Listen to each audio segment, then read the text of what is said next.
Ponemos a grabar. Vamos a compartir pantalla.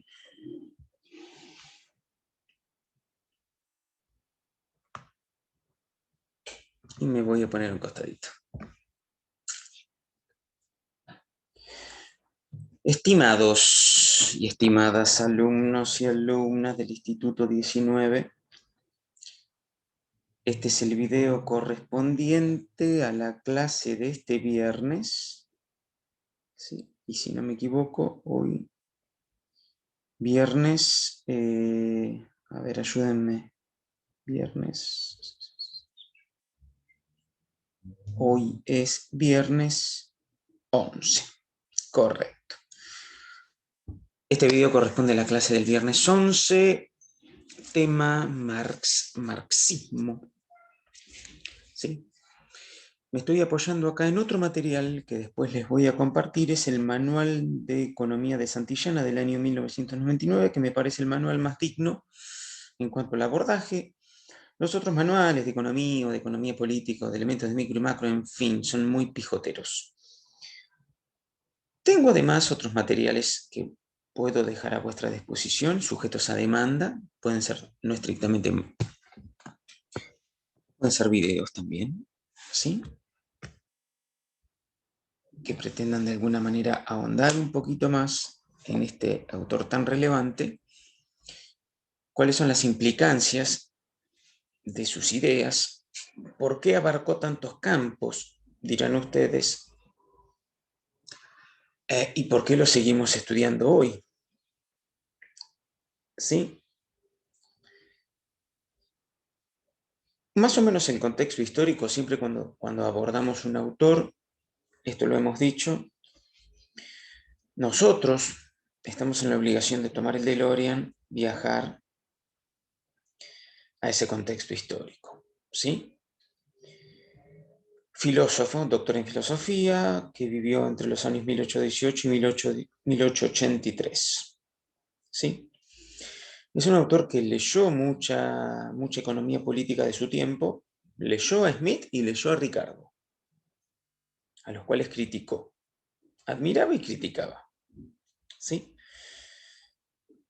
El análisis de Marx inicia en la mercancía. Tengamos en cuenta que mercancía y mercado son, digamos, las dos caras de la misma moneda. ¿Sí? Marx, de alguna manera, impulsó o desarrolló lo que sería el socialismo científico. Entender al socialismo con bases científicas y formuló una serie de leyes, ustedes dirán, la ley de la explotación, la ley de la miseria creciente del proletariado, la ley de la concentración y centralización del capital, una serie de leyes que guardaban mucha coherencia interna dentro de su corpus teórico. ¿Cuáles fueron las influencias de Marx? Bueno, varias. Desde los socialistas, eso ustedes lo pueden indagar, lo pueden buscar por su cuenta, los invito. El materialismo histórico. Voy a tratar de centrarme en el aporte del Marx economista y no tanto desde el Marx filósofo. Cuando hablamos de materialismo, entendemos de alguna manera que está la primacía de la materia por sobre toda concepción espiritual o religiosa. Es decir, el comienzo de la historia se explica a través de la explicación, valga la redundancia, de un hecho material. ¿Sí? Mientras tanto, ustedes pueden ir leyendo esto, ¿eh? ¿Sí? Pueden ir leyendo esto.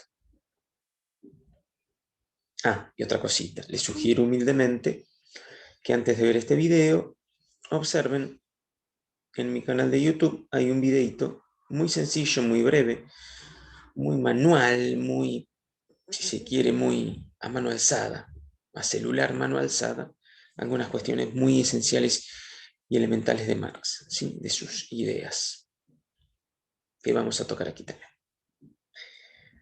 Así que la idea del materialismo, yo siempre le digo a mis alumnos, ¿Conocen la frase pienso, luego existo?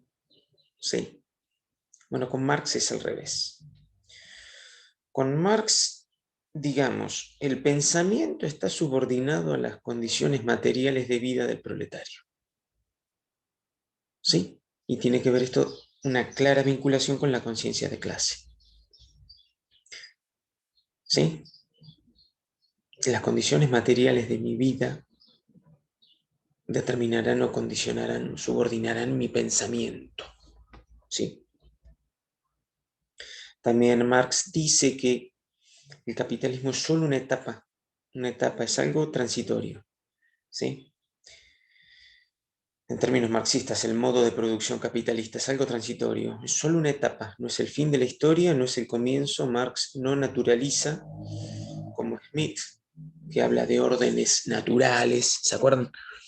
Orden natural o la propensión natural al cambio. Aquí no, Marx dice que el capitalismo es solo un modo de producción transitorio, modo de producción con sus particularidades.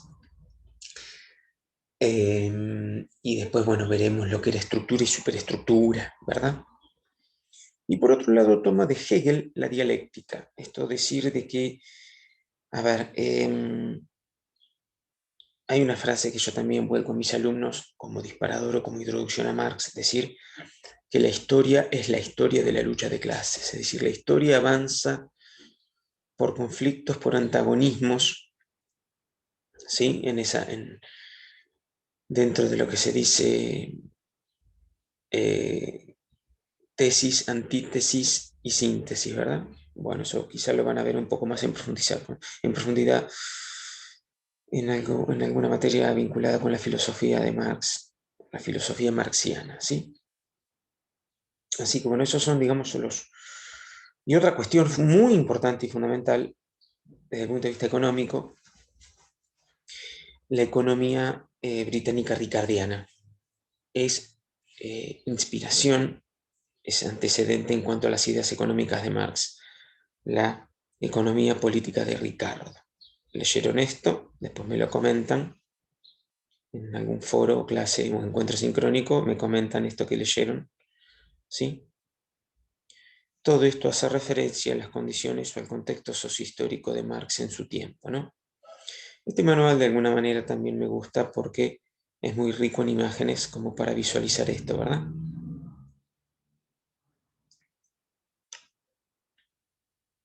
Bien.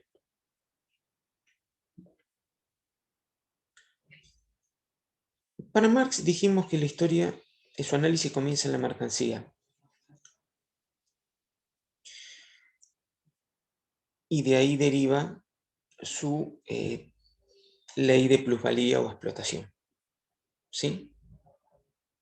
Adelantamos un poquito en este material que habla más del contexto de la crítica socialista, porque recuerden que Marx no emerge de un repollo, hay un contexto que posibilita la emergencia de su figura y de sus ideas, y que de alguna manera Marx sintetiza muy bien en su obra, fundamentalmente El Capital, obra cumbre de él, de 1867, ¿sí? El valor del bien o el valor de la mercancía, dice Marx, está en función de lo que aporta cada uno de los actores. Recuerden que dice Marx que el valor de la mercancía está en función de lo que aporta el capitalista o el burgués y de lo que aporta el trabajador. Máquinas, equipos, herramientas y materias primas las denomina capital constante, las máquinas. Y después tenemos el capital variable, ¿sí?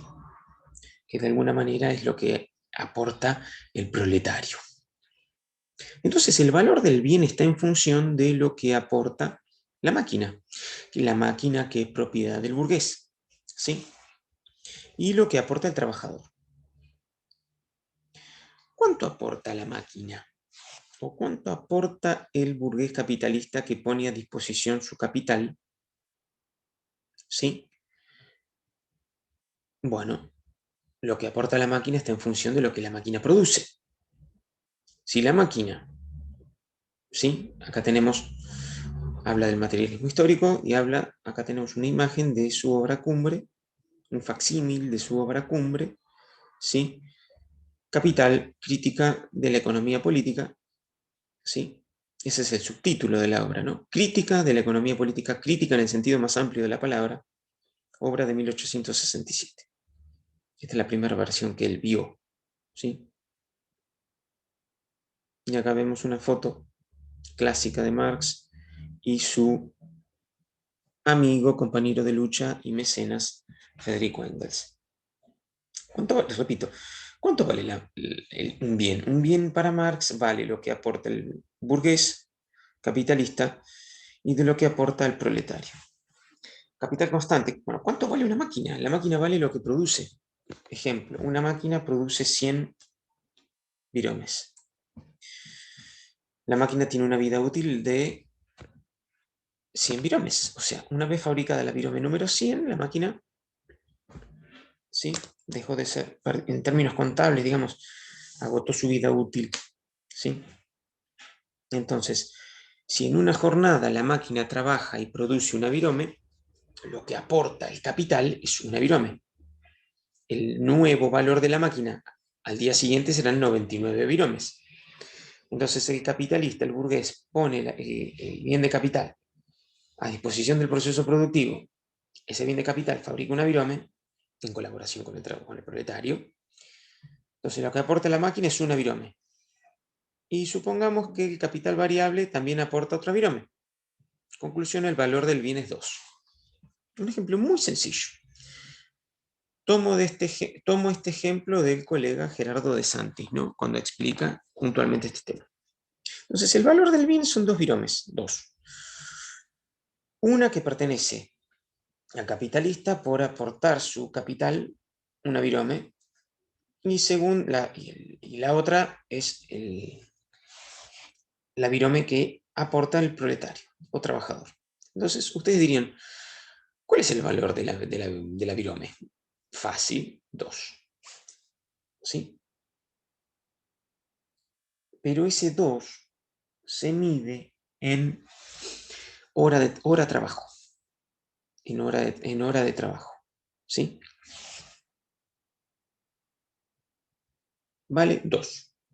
¿Sí? El valor del bien es 2. Para simplificar, vamos a suponer que el precio es igual al valor. Entonces lo que vale es la virome es 2. ¿Sí? Entonces ustedes dirán, el capitalista percibe 1, el trabajador percibe ese otro 1, pero el capitalista no gana nada. El capitalista percibe 1, dueño de la máquina se desgasta, porque aquí, chicos, el capital constante no crea valor. Esta parte es fundamental. Perdonen que diga esto, por siempre los profes decimos lo mismo. El capital constante no crea, no genera valor. Es la fuerza de trabajo lo que genera valor. ¿Sí? Después Marx dirá, bueno, la fuerza de trabajo tiene una retribución que está por debajo del valor de cambio de la mercancía que genera. Bien. Habíamos dicho, el proletario no percibe ese 1, porque si el capitalista percibe ese 1, no gana nada. Percibe 1, que es el desgaste de la máquina, y el trabajador percibe ese 1, el capitalista no gana nada. No hay ganancia en este sitio. O sea, no hay apropiación, ¿verdad? Dice Marx que el proletario no percibe ese 1, sino que percibe menos. Por ejemplo, 0,5. Ese es el salario. Ese es el salario que percibe el proletario. Ese es el salario que remunera la fuerza de trabajo en condiciones políticas y culturales dadas, que permite la subsistencia social del trabajador. Sin embargo, el trabajador, la fuerza de trabajo genera por más de lo que es remunerado. Ese más es plusvalía. ¿Sí? Y está aquí el origen de la plusvalía. ¿Sí? Marx analiza un poco la historia y dice, en una sociedad precapitalista, las mercancías se intercambiaban Esto es lo que significa acá MDM, las mercancías intercambiables. Yo voy, ¿sí? Cambio una cabra por 2 conejos. Con Pedro. Intercambiamos con Pedro una cabra por 2 conejos. Los 2 conejos para mí tienen más valor de uso, más utilidad que mi cabra. Viceversa para Pedro. Utilizamos el dinero como intermediario, ¿sí? Como un bien particular que permite equivaler a todas las mercancías. Dice Marx, aquí no hay incremento de valor de cambio, aquí lo que hay es incremento de valor de uso. Yo obtengo 2 conejos, Pedro obtiene una cabra. Para mí los 2 conejos tienen más utilidad, son más útiles que una cabra. Caso viceversa, Pedro. Eso lo dice Marx en sociedades precapitalistas. En sociedades capitalistas hay otra lógica. En sociedades capitalistas la lógica no es la satisfacción de necesidades del consumidor, sino incrementar cuantitativamente el valor de cambio. En criollo, obtener más dinero de la venta. ¿Sí? ¿Para quién? Para el capitalista. ¿Y quién es el capitalista? El capitalista es el tipo que arroja cantidades de dinero, que tiene medios de producción, propiedad privada de los medios de producción, arroja cantidades de dinero, adquiere fuerza de trabajo y junto con las máquinas, materia prima, etc., produce un bien que vende. Esto es lo que de alguna manera significa la cantidad de dinero incrementada. El capitalista compra mano de obra, la retribuye por su salario de subsistencia, el trabajador en forma conjunta con las máquinas produce mercancía y el burgués es quien la vende a una cantidad de dinero mayor. Eso es lo que representa D'. D' siempre es mayor que D. Y eso, mis estimados, es la plusvalía. ¿De dónde sale la plusvalía? De trabajo no remunerado. De trabajo no remunerado. Plusvalor o plusvalía, que queda en manos del burgués capitalista. Repito, los burgueses no producen para satisfacer necesidades del consumidor, sino que producen para obtener, para vender más caro. En criollo, ver incrementado su capital. ¿Sí? Ver incrementado su capital. Este D', que está acá arriba, es capital incrementado. Siempre D' superará a la D inicial. ¿Sí? Entonces dice Gerardo de Santis, si hoy en día hay superproducción o sobreproducción de peras, si los productores de peras, para conservar los precios de la pera y para resguardar sus ingresos, tienen que tirarlas al mar, las tirarán. Tan simple como eso. Y de hecho se hace en la Unión Europea con muchos productos alimenticios, sobre todo, para preservar los niveles de ingreso, para evitar que los precios se derrumben y para preservar los niveles de ingreso de los productores rurales. ¿Sí? Bien, hablamos de plusvalía, hablamos de conciencia de clase, tenemos que hablar de otra cuestión aquí, de plusvalía. Bueno, entonces, dijimos, el trabajador tiene una jornada de 9 horas, en las primeras 4 genera valor que permite retribuir o remunerar a él, pero el resto de la jornada trabaja para el burgués. Eso se llama plusvalía. Es decir, con las primeras, por ejemplo, de una jornada de 9, con las primeras 4 alcanza para retribuir, para regenerar el valor de la fuerza de trabajo. Percibe un salario de subsistencia. Para recuperar sus fuerzas de trabajo, su gasto de energía, nervio y músculo, para él y su familia en términos sociales y culturales. Las restantes 5 horas de jornada trabaja para el burgués. Esa plusvalía acumulada en ese trabajo no remunerado se llama plusvalía y la sumatoria de la plusvalía de cada trabajador es la plusvalía de la sociedad. ¿Ok? que no es otra cosa que explotación de una clase frente a otra. Por eso Marx decía, entre otras cosas, de que hay lucha de clases que son clases antagónicas que luchan, que disputan por la apropiación del excedente. El excedente lo genera la fuerza de trabajo, porque genera más valor de lo que necesita para mantenerse, y que va a parar a los bolsillos del burgués, como vemos acá la imagen, ¿verdad?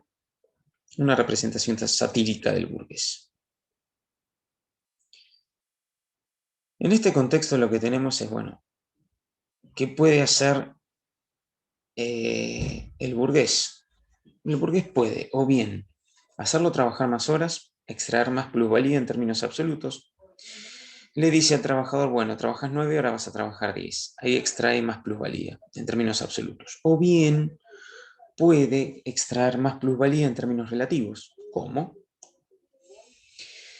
El capitalista incorpora una máquina que de alguna manera mejora el desempeño del trabajador, lo cual hace al trabajador más productivo, más eficiente, más productivo en términos de generación de mayor unidades. Con lo cual, ahora el trabajador con una máquina más eficiente o con una innovación de tipo tecnológica va a generar en 3 horas su salario, es decir, generará dentro de una jornada laboral misma de 9 horas, en las primeras 3 va a generar lo que él necesita para subsistir, él y su familia en términos culturales y políticos, y la plusvalía ahora será de 6. ¿Sí? Eso es plusvalía relativa. La tecnología hace más productivo al trabajador, la tecnología también desplaza mano de obra, atenti con ello. Esto se llamó desempleo tecnológico, pero bueno, al interior de la empresa, la incorporación de tecnología por parte del capitalista, del burgués, del patrón, hace que los trabajadores se vuelvan más productivos. Se vuelven más productivos en tan solo 3 horas, producen los medios necesarios en términos de unidades de producto que satisfacen a él, que lo retribuyen, su salario de subsistencia. Ese salario de subsistencia está impuesto por condiciones políticas y sociales y culturales, no por cuestiones naturales, como decía Ricardo, y el capitalista obtiene más, valga la redundancia, plusvalía. Acá lo que dice Marx en el Capital, ¿sí? Pueden detenerse un minuto y leer. Lo que hace el capitalista es comprar fuerza de trabajo, ¿cuál mercancía? O sea, compra fuerza de trabajo como si fuese mercancía, porque sabe que la fuerza de trabajo genera más valor de lo que necesita para mantenerse, para subsistir, para recobrar sus fuerzas. ¿Ok? Entonces, hay una lucha de clases entre proletarios y burgueses, pero dice Marx, también hay una lucha intercapitalista. Hay una lucha entre los capitalistas. ¿Sí? No lo vimos ahora, pero lo vamos a ver. Dice Marx, no hay, hasta incluso Keynes, no hay nada en el capitalismo que te diga que hay algo que conduzca al pleno empleo. No hay nada que conduzca dentro del capitalismo al pleno empleo. Es decir, siempre en criollo, siempre va a haber enormes masas de desocupados. Eso Marx lo denominó ejército industrial de reserva. El ejército industrial de reserva básicamente cumple una función fundamental, es decir, generar una presión permanente a la baja de los salarios. ¿Cómo es esto? Sencillo. Y vamos un poco a la actualidad. Si hoy en día tenemos una enorme masa de desocupados en Argentina, esta enorme masa de desocupados presionará a la baja de los salarios vigentes. En criollo. Si yo tengo trabajo, yo, Hernán Garré, tengo trabajo, y detrás mío sé que hay una fila infinita de desocupados o de personas que están dispuestas a trabajar en mi puesto, en mi cargo, e incluso aceptar un salario menor, eso lo sabe el patrón. Entonces, de alguna manera, ese contexto presionará naturalmente, cuando digo naturalmente, ustedes saben a lo que me refiero, a que los salarios caigan. Lo cual ustedes dirán, bueno, si los salarios caen, habrá poca demanda de esos bienes que producen los capitalistas. Sí, es correcto. Por lo tanto, dice Marx, no hay nada en el capitalismo que indique... Hola, el Michi. Dice Marx, no hay nada en el capitalismo que conduzca al pleno empleo. Tenemos un ejército industrial de reserva. Tenemos salarios que tienden a la baja. Y Marx agrega algo más. Habíamos dicho que el capital constante no genera valor. Bueno, la acumulación permanente de capital, dice Marx, es decir, si hay una acumulación de capital que Marx llama capital constante, y ese capital constante no genera valor, y no incorporamos capital variable, que es del cual se puede extraer plusvalía, sumado al hecho de que vos incorporás innovaciones tecnológicas que desplazan mano de obra, que desplazan trabajadores, y es la fuerza de trabajo la que genera plusvalía, dice Marx, estamos en crisis, estamos en problemas. Ese problema se materializa o se visualiza con una tendencia a la caída en la tasa de ganancia. Esto lo dice en términos marxistas. La creciente tendencia al incremento en la composición orgánica del capital, ¿sí?, hace que la tasa de ganancia que se deriva de la plusvalía y de la explotación de una clase sobre otra, ustedes ya saben cuál, hace que la ganancia de los capitalistas decrezca. Si la tasa de ganancia decrece, se interrumpe el proceso productivo, porque los productores producen o fabrican solo para obtener ganancia. Entonces, estamos en problemas, dice Marx, esto lo interpreta Suisi. Suisi dice, hay distintos tipos de crisis. Dice, bueno, crisis de realización, crisis de subproducción, crisis de desproporcionalidad. Pero bueno, Suisi dice el origen o la raíz de estas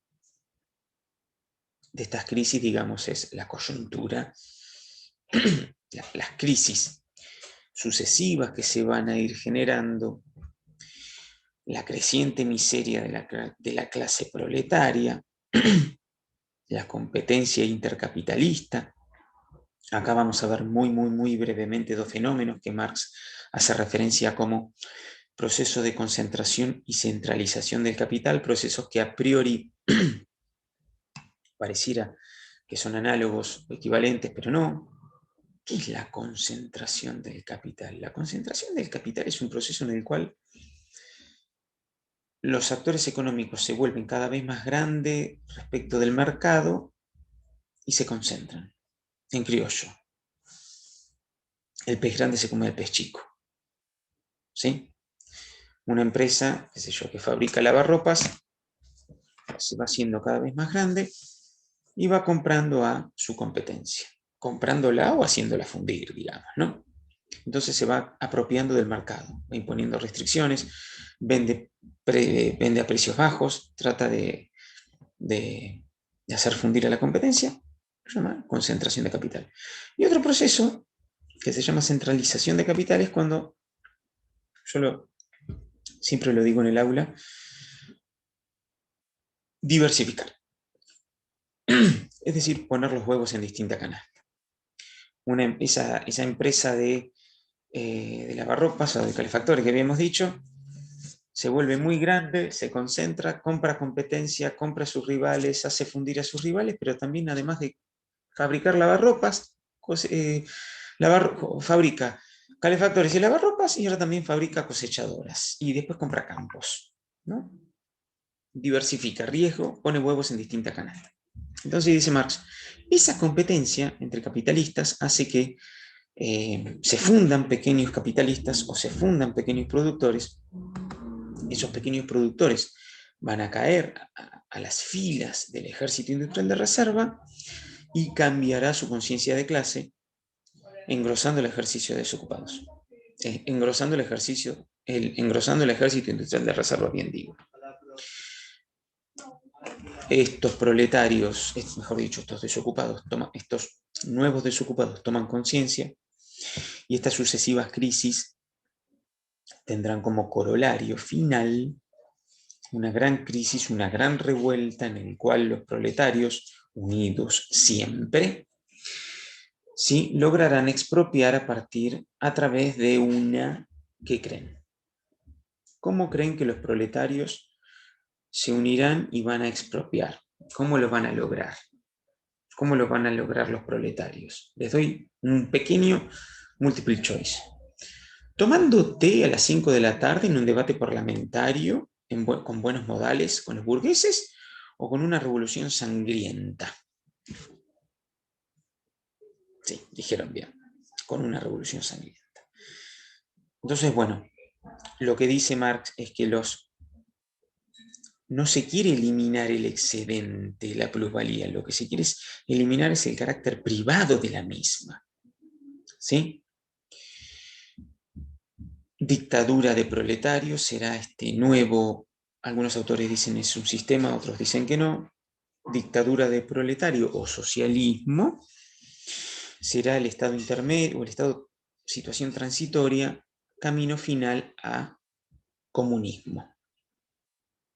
Esto es lo que está un poco más especificado de lo que dije más arriba.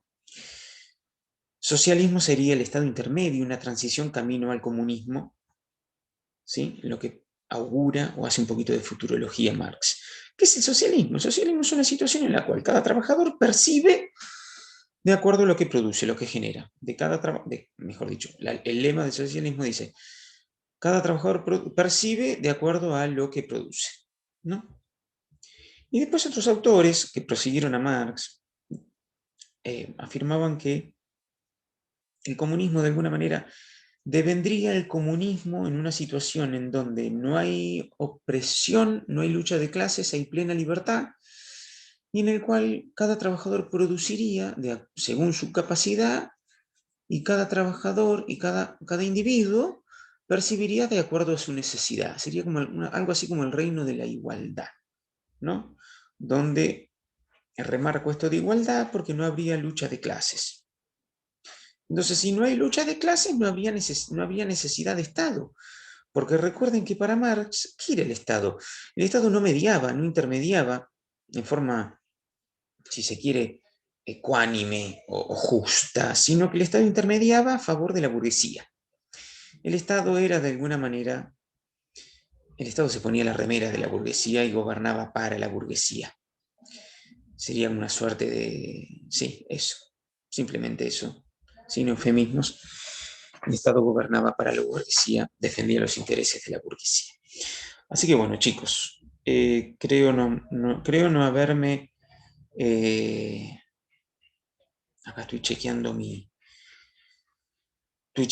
machete, estoy chequeando mi pequeño texto orientativo para la elaboración de este video. Creo que no omití nada, seguramente algo sí, pero bueno.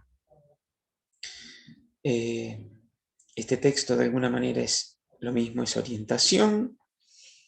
Les sugiero ver mi videíto que está en mi canal, a modo introductorio, para todos aquellos que por ahí no se acuerdan o no tienen nociones relacionadas a este autor importante. Así que bueno, estamos en contacto. Cualquier queja, duda, crítica, reclamo, laguna, ¿sí?, los invito a volcarla al foro.